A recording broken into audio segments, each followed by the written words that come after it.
Hello, my name is Barry Lacey, and I'm the historian in residence with Wexford County Council's Library and Archive Service as part of their Decade of Centenaries. And today I'm going to be bringing you a talk entitled Ireland and the League of Nations. And during this talk, we're going to be looking at Ireland's acceptance into the League of Nations in September of 1923, the background to the event, the individuals involved, its reporting in the local newspapers, and what it meant for the country at the time. The League of Nations was established in 1919 during the Paris Peace Conference, which was a formal meeting between the Allied powers at the end of World War I to set the peace terms for those defeated powers. The purpose of the organisation was to provide a platform for which its member states could settle disputes peacefully, and it officially began activities in 1920. To assert Ireland's position as an independent nation, separate from Britain during the War of Independence, an Irish delegation was sent to attend the Paris Peace Conference in 1919. However, due to British opposition, the delegation was not admitted. Following the end of the Irish Civil War, the Free State set about establishing itself among the nations of the world. In April of 1923, Ireland applied to join the League of Nations. This was accepted and a delegation was put forward to attend a meeting of the League in Geneva that September. This delegation was made up of the following individuals. Born in 1879, Hugh Kennedy acquired a love of the Irish language from his father, who was a fluent Irish speaker. He attended the Jesuit University College in Dublin the same time as the noted poet James Joyce. After graduation, he was called to the bar in 1903. He would later join the Gaelic League, and during the Irish War of Independence was a legal advisor to the Department of Local Government under the First Dáil. Following the Anglo-Irish Treaty, he was appointed as a law officer by the Provisional Government and helped to draft the Free State Constitution. During the Civil War, his home was burned by anti-treaty IRA. During the 1923 election, he was elected as a TD for Dublin South, while that same year he was also appointed Attorney General to the new Free State and set about establishing a new court system. William T. Cosgrave was born in Dublin in 1880. He left school at the age of 18 to work in his family's publican business. In 1905 he joined the Sinn Féin party and 2 years later was elected to the Dublin City Corporation. During his time in municipal politics, he gained a reputation for his integrity and efficiency. He turned down an invitation to join the Irish Republican Brotherhood on 2 occasions, but joined the Irish Volunteers in 1913. He took part in the Easter Rising under the command of Eamon de Valera. In 1917, he would be elected an MP for Kilkenny City in a by-election and would win further seats in the region during the 1918 and 1921 elections. In 1919, he was appointed Minister for Local Government as part of the First Dáil. He took the pro-treaty side during the Civil War, and after the untimely deaths of Michael Collins and Arthur Griffith, he became chairman of the Provisional Government and then the President of the Dáil Government.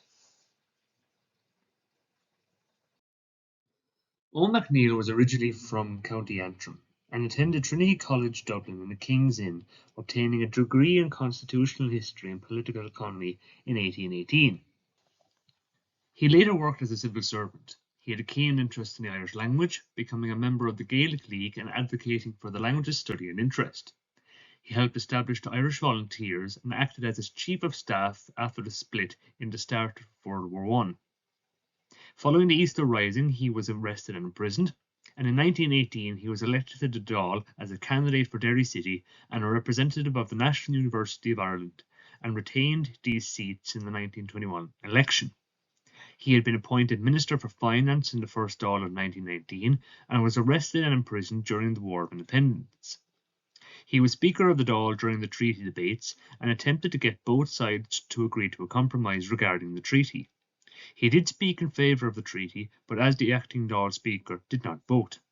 In 1922, he was elected as a pro-treaty candidate for Clare and was re-elected in 1923. During the Civil War, his son Brian joined the anti-treaty IRA and was killed during fighting in County Sligo. Michael McWhite was from Glandore in County Cork. After leaving school at 17 years of age in 1900, he would go on to work in London as a bank clerk. While there, he developed an interest in Irish nationalism and joined the Irish National Club and Cumann na Gael. He would later spend time in Denmark to study agriculture before returning to West Cork in 1908 to help set up Sinn Féin branches. From 1911 he began a career in journalism and was fluent in several languages. He joined the French Foreign Legion in 1913 and saw action in Gallipoli and Macedonia during the First World War. He retired from the Legion at the end of the war and became involved in Sinn Féin politics from the 1918 election. He served as a Dáil representative to Paris from 1919 to 1921, and he later became Ireland's representative to Sweden from 1921 to 1923. In autumn of 1923 he was appointed representative for the Irish Free State to the League of Nations and was involved in preparing its admission to the League on September 11, 1923. He would later be appointed as a representative to the USA and afterwards Italy during World War II. Desmond Fitzgerald was born in London in 1888 to two Irish parents from Cork and Kerry. He was educated in London and later became a clerk in the civil service after spending time in France. He married in 1911 and moved to Ireland in 1913. He joined the Irish Republican Brotherhood and helped organise the Irish Volunteers in South Kerry. In 1915 he and his wife were forced to move to Bray, County Wicklow, after he was banned from County Kerry when an order was issued under the Defence Against the Realm Act. He later took part in the Easter Rising and was imprisoned.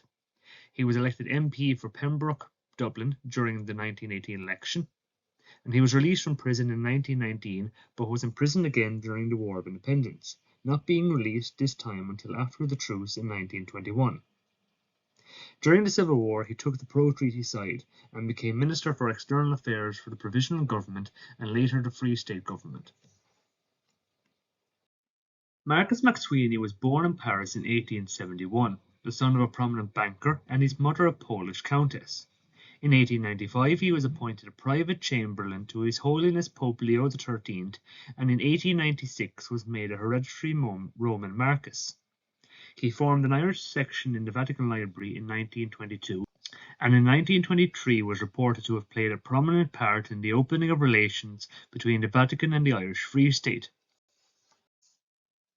Kevin O'Shiel was born in 1891 in Omagh, County Tyrone, and later attended Trinity College in Dublin and the King's Inn, where he studied law, being called to the bar in 1913. He became a member of the Irish Volunteers until the split in 1914, after becoming disillusioned by the postponement of Home Rule.